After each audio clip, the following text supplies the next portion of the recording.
Tanungin uli kita, ha? Kung takot ka humawak ng scalpel, anong klaseng doktor ka? Bumaba ka na lang sa ambulansya. Kaya mo o hindi? Kaya ko!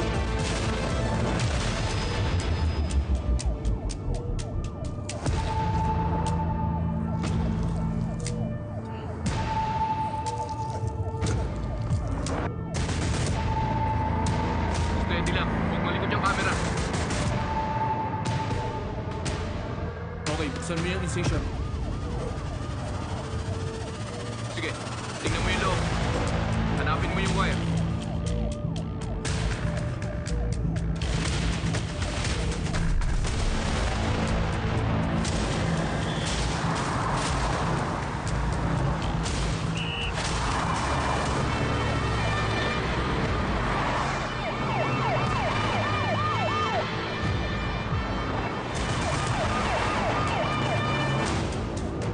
Oh, bakit biglang dumilim? Wala akong makita.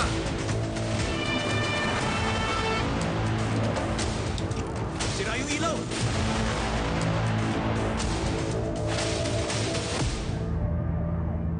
Okay, sige. May puti ako nakikita. Yan na yun.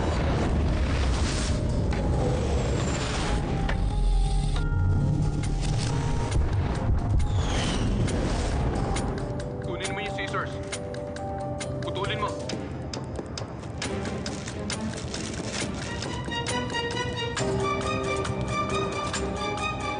Gawin mo na.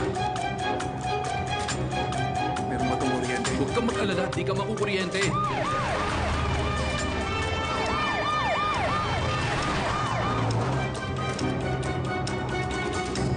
Dali, putulin mo.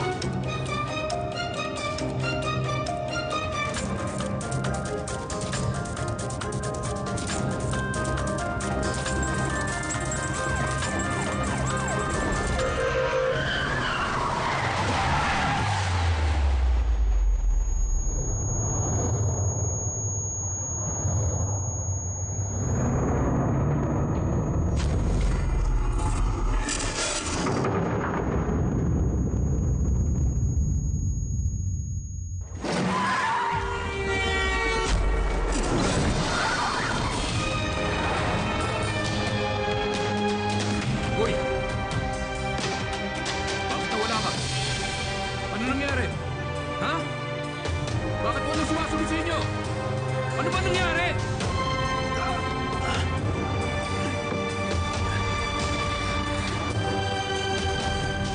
Ayos ka lang? Okay lang. Bilisan mo na.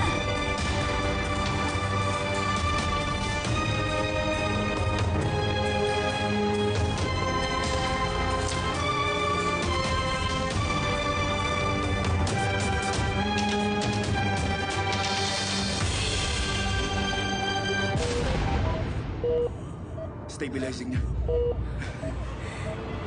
Master, gumana! Gumana? Talaga ba? Gumana nga! Yes! Gumana!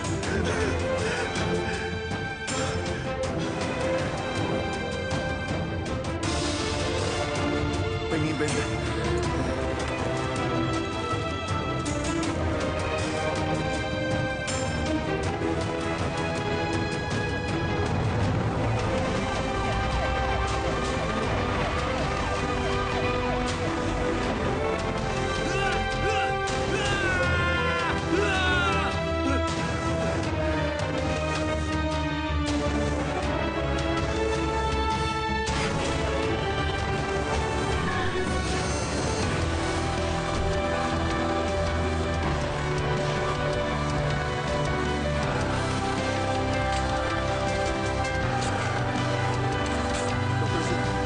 Arrhythmia, ICD malfunction na niluwi. Tabi po muna! Paraan kami! Paraan! Paraan mo! May pasyente! 2598, proceed sa Wayan Road number 15. Papunta na ako.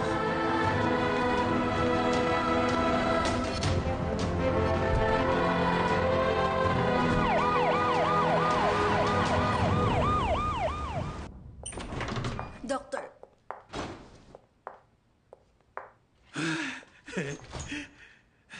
Dr. Lu. Ha? Anong...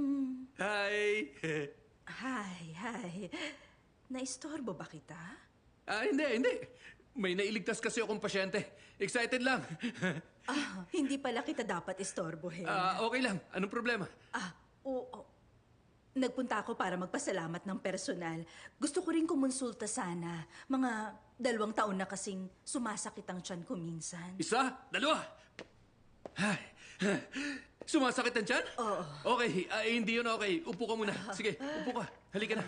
Isang parte ba ng tiyan yung sumasakit sa kanila? Dito banda. Oh. Maraming ospital na ako napuntahan at kumonsulta na rin ako sa mga doktor. Pero hindi nila mahanap yung dahilan eh. Ang tingin ko kasi dahil yung mga doktor na yon hindi mahuhusay. Pero ikaw naiiba ka sa kanila. Ikaw ang tunay na may kakayahan. Ay, huwag niyo sabihin yan. Ang misdiagnosis rate sa sakit ng tiyan ang pinakamataas hanggang 40%. Bakit kaya? Kung iisipin nyo, yung parte na yan ng pinakamaraming organs, highly concentrated, yung ating sikmura, small intestine, colon, pancreas at spleen, nandyan sa area na yan. Tsaka magkakatulad yung klase ng sakit na nararamdaman. Kaya yung mga ordinaryong doktor, kapag yung pasyenteng masakit ang tiyan, natatakot sila. Teka, ibig sabihin ba nun mahirap hanapin ang dahilan, tama? Ang sinasabi ko yung mga ordinaryong doktor. Nice. Hindi ka kasi ordinaryong doktor lang. Naku naman, huwag niyo sabihin yan.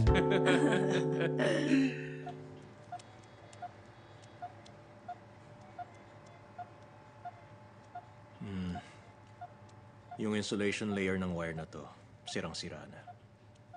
Nung may naramdaman na external interference, napagkamalan na ventricular fibrillation o tachycardia, nagkamaling magsimula ng discharges at patuloy na shock sa puso ng pasyente. Alam mo bang kahihinatnan ng pagputol mo nito? Pinutol mo yung wire niya. Yung ICD sa katawan niya, sira na. Dr. Su, kung ganun, kailangan palitan yung ICD. Hindi lang kailangan palitan yung ICD. Ang mas challenging kung paano mo tinanggal yung wire na pinutol mo. Ang ICD wire, mas makapal at matigas sa pacemaker wires. Kaya ginagawa nitong mas madikit sa puso at sa mga ugat. Sa kasong to, matinding hamon yung pagtanggal doon sa wire na pinutol mo. Anong gagawin natin yan? Linisin muna. Pagkatapos, maobserbahan ng pasyente kung gaano kabilis gumaling at magplano ng susunod na hakbang.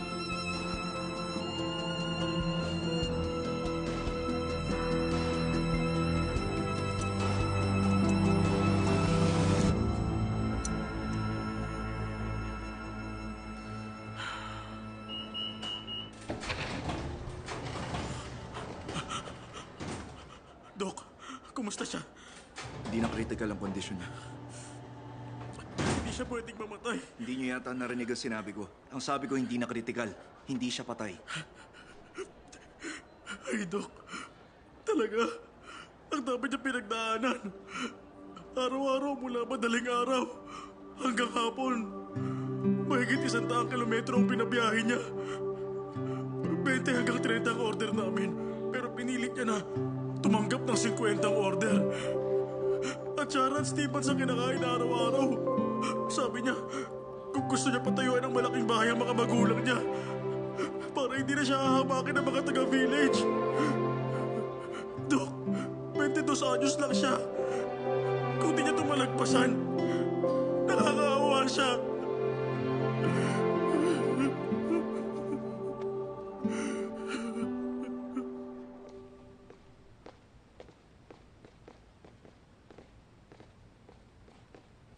Ay, naku. Maupo ka muna ron. Okay.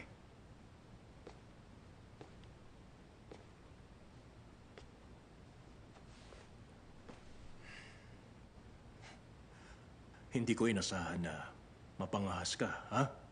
Yung iba hinihimatay pag ginagamit yung scalpel. Pero ikaw, nangahas kang gamitin sa ambulansya. Ang mga surgical procedure sa sterile environment dapat ginagawa. Lalo na ang operasyon at pagpasok ng ICD, mas lalong istrikto sa sterility. Dapat alam mo yun, di ba? Alam ko yan. Tuloy-tuloy kasi ang pagbaba ng BP ng pasyente. Kung hindi kami kumilos, hindi siya nakaligtas. Sino nagsabing putulin? Ano? Ako lang. May isip mo lang ba na putulin yung wire? Si Louie nag-utos sa'yo, di ba?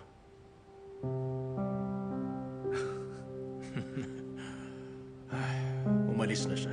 Pero ako pa rin ang nag-aayos ng gusot niya. Nung oras na yun, wala nang ibang paraan. Dr. So, tingin niyo yung ginawa kong yun, pagkakamali ba? Binigyan mo siya ng pagkakataon.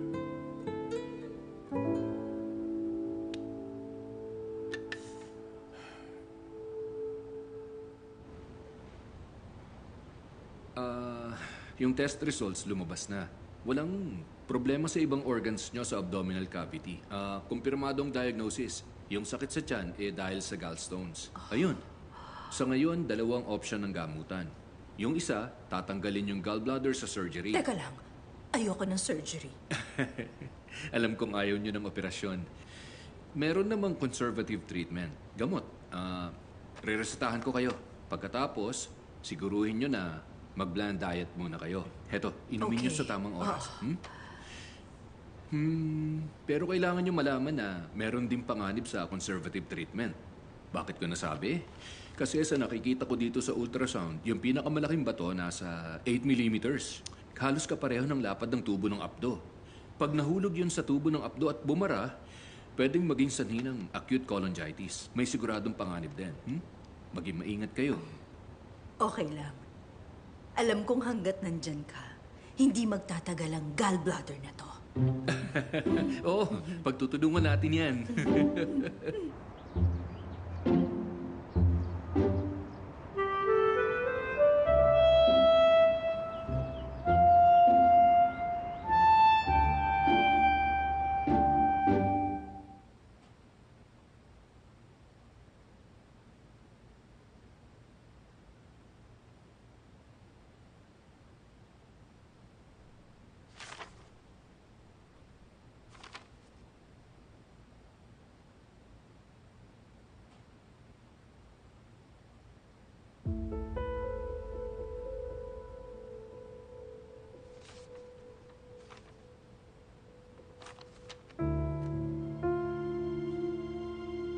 Ikaw ba ang gumawa nitong incision? Anong ginamit mo? Yung scalpel sa first aid kit. Paano mo pinutol yung wire? Surgical scissors. Ba't di mo hinintay yung programmer? Urgent na yung sitwasyon. Kulang na sa oras. Alam mo bang kahihinat na ng ginawa mo? Alam ko po. Pero ginawa mo pa rin?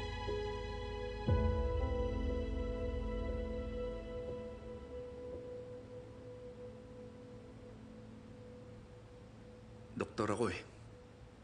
Kailangan ko siyang maligtas.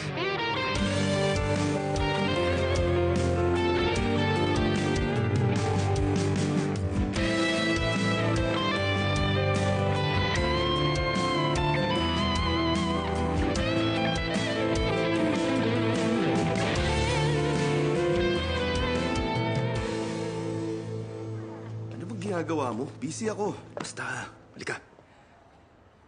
Nakita mo ba? Ano nakita? Si Madam Gon. Ano nangyari sa kanya? Pinuri ako ni Madam kanina. Pinuri ka saan? Ako, pinuri niya. Di mo narinig yung niya kanina? Sigurado kang pinuri ka niya? O baka naman naimpatyo lang? Sigurado ako dyan, syempre.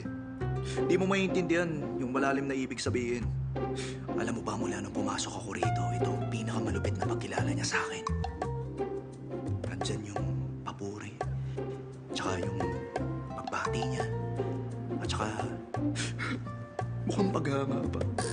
Alam mo, yung na yun ang magdadala sa akin buong araw.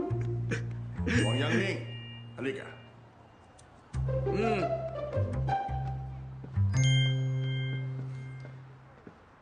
Mr. Yu? May ilang tanong lang ako. Paano mo dinisinfect yung loob ng ambulansya? Nagsuot po ako ng sterile gloves, tapos nilinis ko yung surgical area. Walang mga mask at hats o sterile sheets? Ah, Hindi ganyan ang gagawin ng karamihan ng doktor. Di rin hinihikayat ng ospital ang ganyang gawain. iba ang kondisyon ng oras na yun. Alam mong di uubra pero ginawa mo pa rin, ha? Hindi mo ba ito inaral nung college? Nung oras na yon, napakababa ng tsansang maligtas siya. Pag nagkaroon ng impeksyon ng pasyente, magkakaproblema ka pa. Kung di ko yung ginawa, mamamatay siya. Huwag kang magpaliwanag sa akin, ha? Sumulat ka ng detalyadong record ng proseso. Pirmahan mo na bago mo ibigay sa akin. Sara mo yung bintana.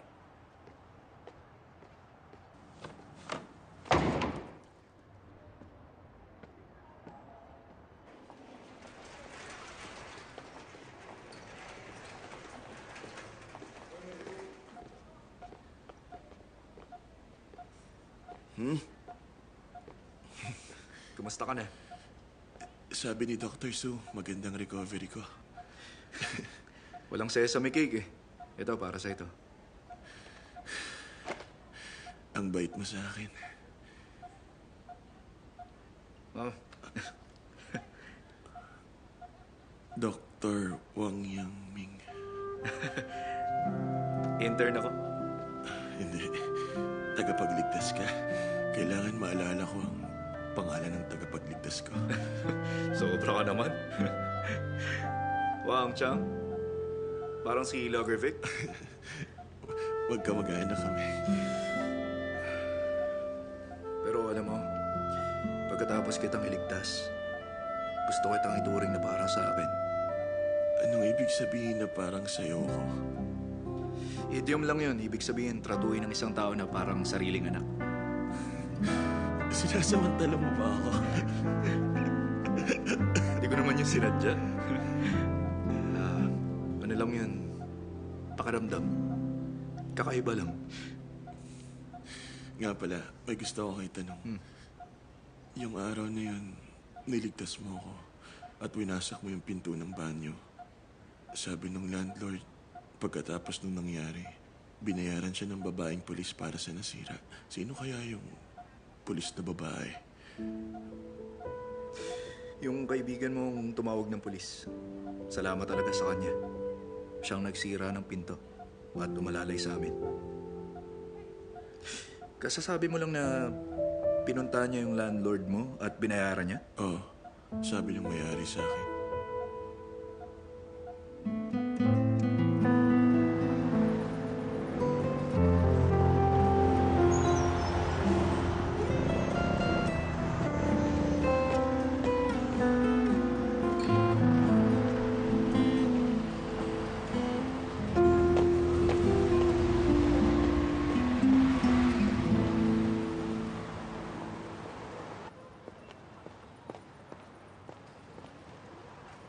Naistorbo ba kita? Meron akong 5-minute break kaya okay lang. Ba't napadaan ka? Nung sinira mo yung pinto nun, para iligtas siya, di mo kailangan bayaran yun. Para sa ito. Dahil dyan kaya mo ko pinuntahan? Ang totoo niyan, dahilan lang talaga to eh. Gusto ko itang makita. Tatanggapin ko ang rason mo. Itago mo na yan, may patakaran kami. Kamusta yung delivery boy? Sa ngayon, inoobserbahan ko siya. Pero stable na. Mabuti naman. Nung oras na ginupit mo yung wire na yon, ang cool mo.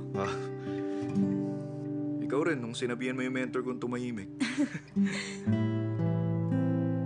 Dun sa ambulansya, pakiramdam ko, yung pagiging doktor ang pinakamahalagang trabaho. Ang mga pulis din. Kung wala ka nun, hindi ko siya nailigtas. Magpalitan tayo ng account sa WeChat.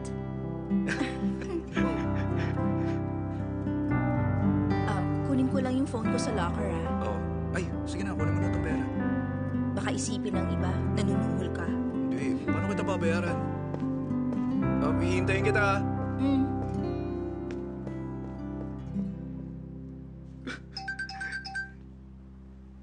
Hello? Dr. Wang, bumalik ka agad. Naghihingalo si Wang Chao. Bakit? Oo, sige, pabalik na.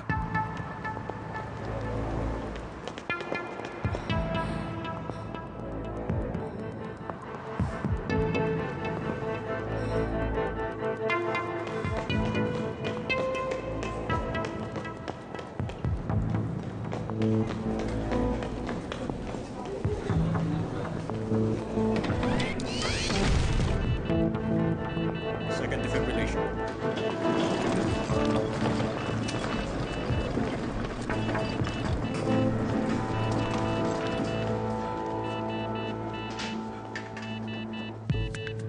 Isa pa.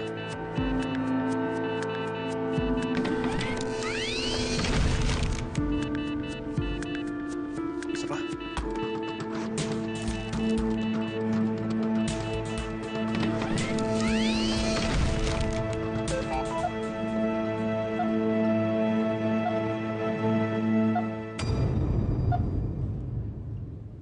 Pagkatapos ng operasyon, nag-develop ng malubhang komplikasyon ng pasyente. Ginawa namin lahat ng hakbang para mailigtas siya. Pero pansamantala lang namin na-stabilize ang vital signs niya. May liligtas pa ba siya? Maliban na lang kung tatanggalin namin ang defibrillator at gagawin uli sa kabilang side. Tanggalin. Matagal nang naka-implant yung ICD. Nagdikit-dikit na yung dating mga wire at vascular tissues. At di normal ang physiological anatomy niya. Mapanganib yung operasyon. Vascular rupture. Kahit maliit na pagkakamali, patay agad ang pasyente. Hindi ba yung kaya ng ospital natin? Hindi kaya. Sa pagkakaalam ko, iilan lang sa buong bansa ang kayang gawin yung ganyang klase ng operasyon. Sino sila? Alam mo, di mo dapat. Iniisip muna ngayon ang tungkol dyan. Ha? Nag-develop ng komplikasyon yung pasyente. To some extent, nauugnay yun sa diwastong aksyong ginawa mo ron sa ambulansya. Alam mo ba yon?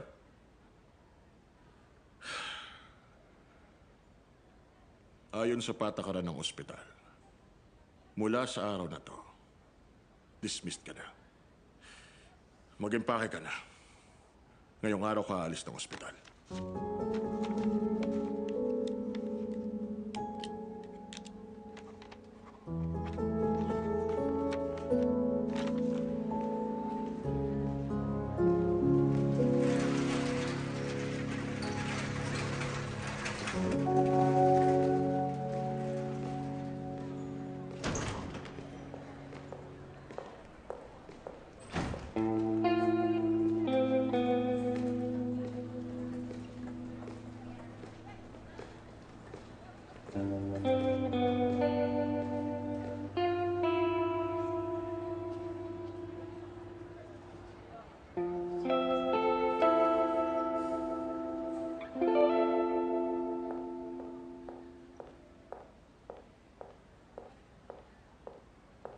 Yes, Madam Guan.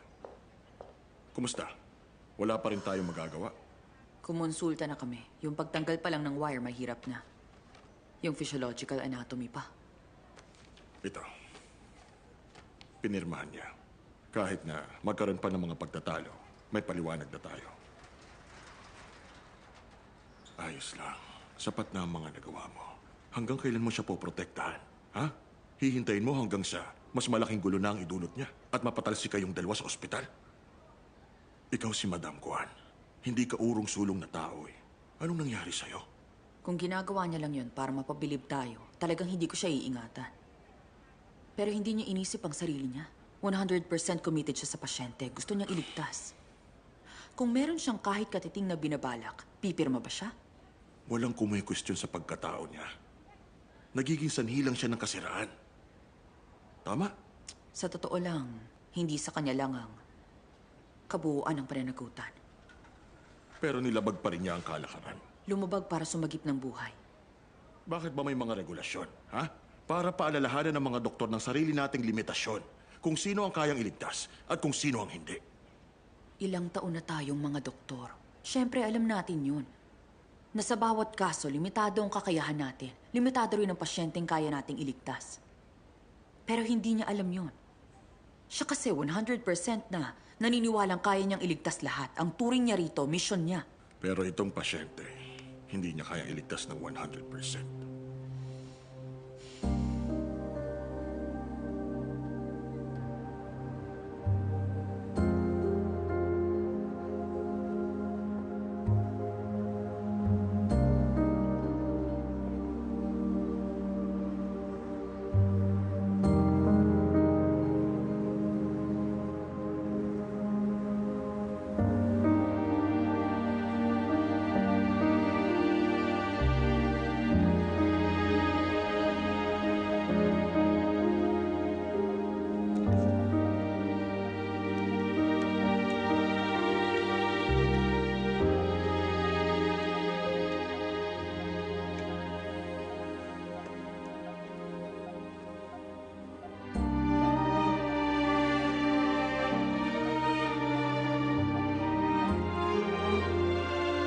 Di na siya nagising.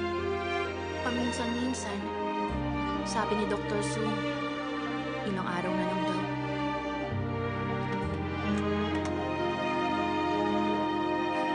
Teka lang, Doc. Huwag ka susuko. Laban lang. Kapag naging mayaman ako, ikaw ang kukunin kong doktor.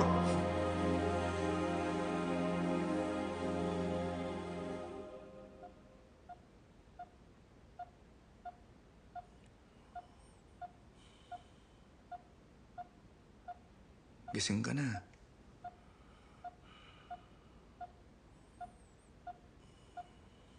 May masakit pa? Kamay ko. Namamanhid. May oximeter lang. Masahihin ko, ha? Hindi pwedeng magka-problema ang kamay ko. Bakit naman? Hindi ko kakayanin ng maraming mga order.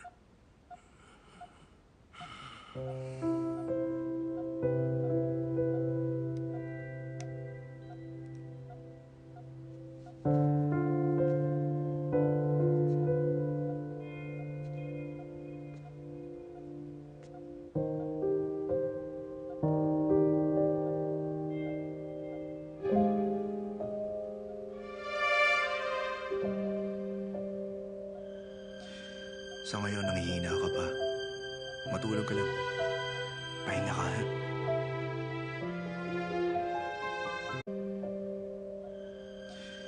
Sa ngayon, nangihina ka pa. Matulog ka lang. Pahinga ka, ha?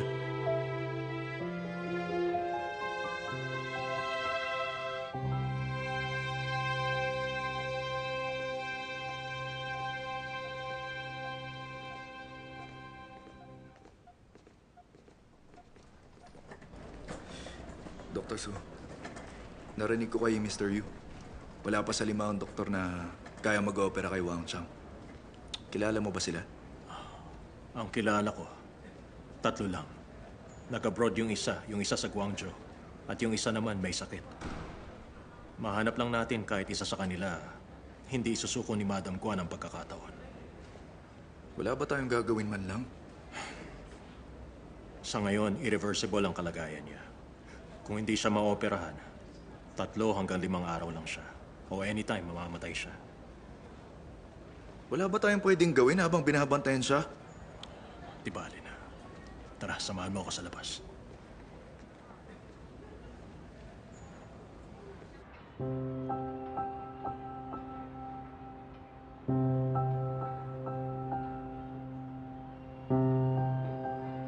Ba't tayo nandito? Mag-observe. Nakikita mo yung nakasakay sa bike, yung babaeng nakaitim na suit. Malamang ahente yan. Ang bilis niya magpatakbo eh. Sa likod niya, may upuan ng bata. Late na tapos sa trabaho. Nasa ibang bahay pa yung anak niya. At nagmamadali siyang masundo. Yung isa naman, yung lalaki nasa phone. Ngiting-ngiti siya habang may kausap. Yung kausap niya, pwedeng kliyente niya o boss niya mismo. Kung di maging maayos ang usapan, pwedeng mawalan siya ng trabaho. Ba't natin sila inoobserbahan? Anong kinalaman nila sa atin? Gusto kong sabihin sa'yo na ako, ikaw, yung babae kanina, at yung lalaki pare-pareho lang. Lahat tayo nakakaranas ng ordinaryo at mahirap na buhay. Ang pagkakaiba lang, buhay at kamatayan ang hinaharap natin.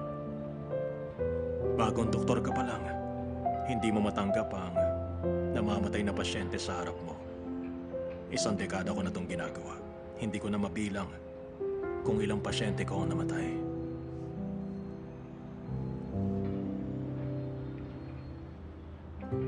Kaya mo nang harapin ang mahinahon lang ngayon.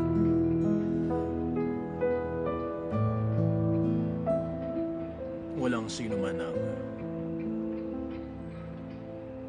kayang harapin ang kamatayan ng mahinahon. Pero kailangan nating malampasan. Dahil gusto mong gawin ang trabaho to, kailangan mo makumbinsi ang sarili. Ang buhay at kamatayan sa trabaho natin to, karaniwang bahagi yun araw-araw. Tandaan mo, hindi tayo mga Diyos. Hindi natin kayang iligtas lahat ng pasyente.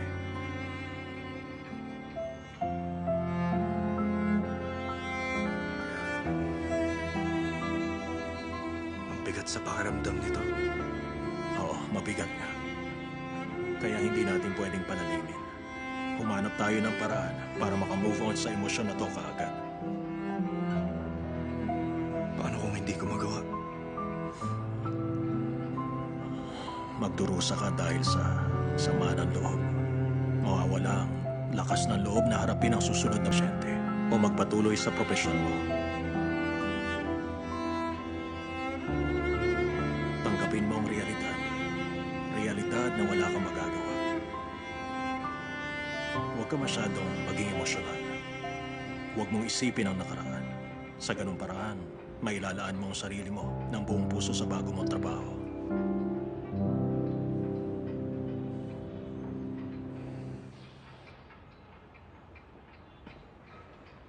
Dr. Su, salamat sa mga sinabi mo sa akin. Di ko alam kung magagawa ko sa future. At least alam ko na ngayon. Nag-aaral ako ng medicine nung una dahil may kasamang emosyon. Dahil meron akong pakialam. Kung wala akong pakialam, hindi ko to pipiliin. Salamat po. Alis na ako.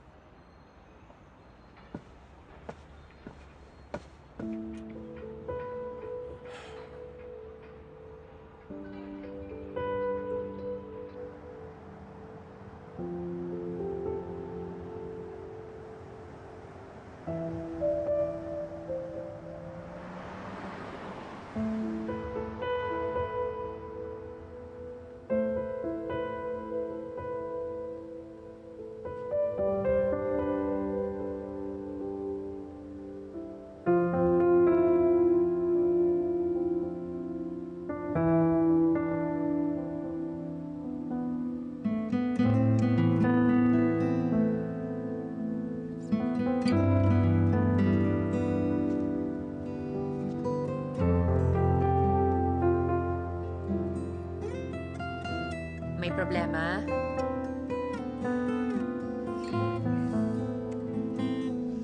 Natutulog eh.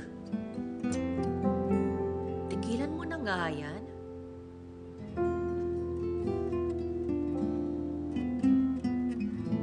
Anong problema? Galit ka ba? Kapag naiinis ka, sabihin mo. Gagaan ang pakiramdam mo. Sige na.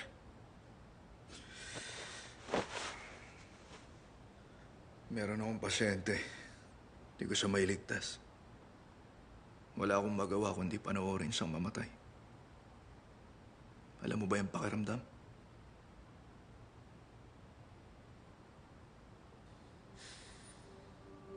Alam ko. Naalala mo nung nagkasakit si Lola? Magda-doctorate exam ka nun. Ayaw niyang sabihin ko sa'yo. Nagpunta kami nun sa iba't ibang ospital. Sinubukan ng iba't ibang gamot. Pati traditional medicines. Ginawa ng buong pamilya ang lahat para manatili siyang buhay nun. Pero baliwala rin lahat. Binantayan namin siya hanggang sa unti-unti siyang nawala. Yun ang naramdaman ko.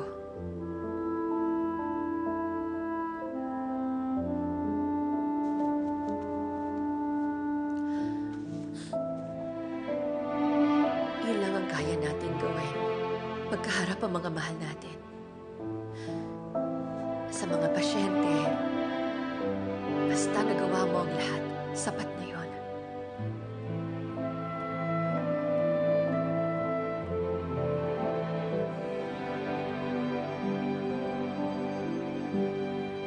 Di ko kayang tanggapin. May magagawa pa ako. May nakagawa na ng ganong klaseng operasyon. Sa Yandu, may 3 experts na matagumpay rin na naalis yung mga wire pero wala makakapunta sa kanila. Pero sigurado may iba pa na matagumpay na nakapag-alis ng wire. Di ko lang alam kung saan. Di ako titigil sa paghahanap. Good luck!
Saan ka punta? Nahanap ko na yung sagot! Anong sagot ang nahanap mo?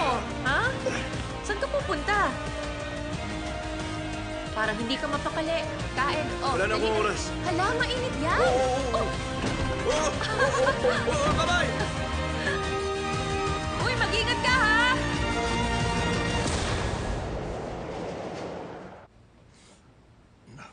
So, Dr. Liu, do you mean I don't need any medicine at all? Ang tanong niya, kung wala daw ba talaga siyang kailangan? Yung sipon kasi, self-limiting disease. Kusa kang makaka-recover. Ipaliwanag mo sa kanya. Okay lang ako, naiintindihan ko. Naiintindihan mo pala. Mabuti naman. Uminom ka ng maraming mainit-init na tubig. Mga 7 days, okay ka na.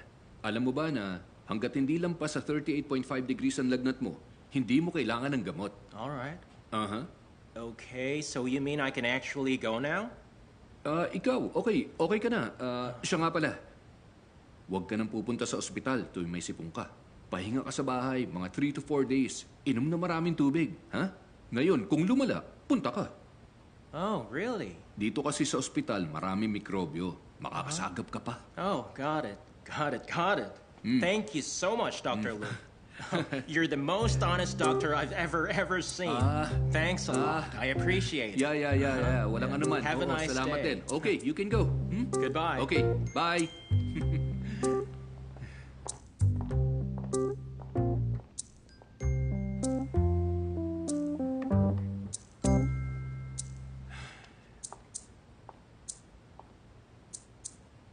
Napansin ko lang, tungkol sa medical practice niyo. Ha? Hindi kayo basta lang nagre-reseta ng gamot. Kundi kailangan magpa-lab test, hindi niyo pinapagawa. Ano ba dapat ang ginawa ko? Basta, medyo iba kayo kumpara sa ibang doktor. Oo, magkaiba talaga. Tara, sino susunod? Wala nang ibang pasyente. 1:30 pa lang. Wala na talaga? Hindi nyo kailangan magstay palagi. Pag kailangan, tatawagan ko kayo agad. Teka, sigurado ka ba dyan? Paano kung pag-alis ko, biglang may dumating na pasyente? Lahat ng doktor namin dito, may mga kota lang. Sa totoo lang, Dok, pati trabaho niyo sa isang linggo, tapos niyo na. Oo? Di namin i-assign sa inyo kahit may dumating na pasyente. Grabe. Ay, ang dali ng trabaho. Ibig sabihin nito, pwede na akong umalis ng ospital at gawin kung anong gusto ko. Opo, tama. Aalis na ako talaga, ha? Opo, pwede na. Lalabas na ako? Mag-ingat po kayo. Ito na. Aalis na ako, ha? Okay. Bye. Bye-bye po.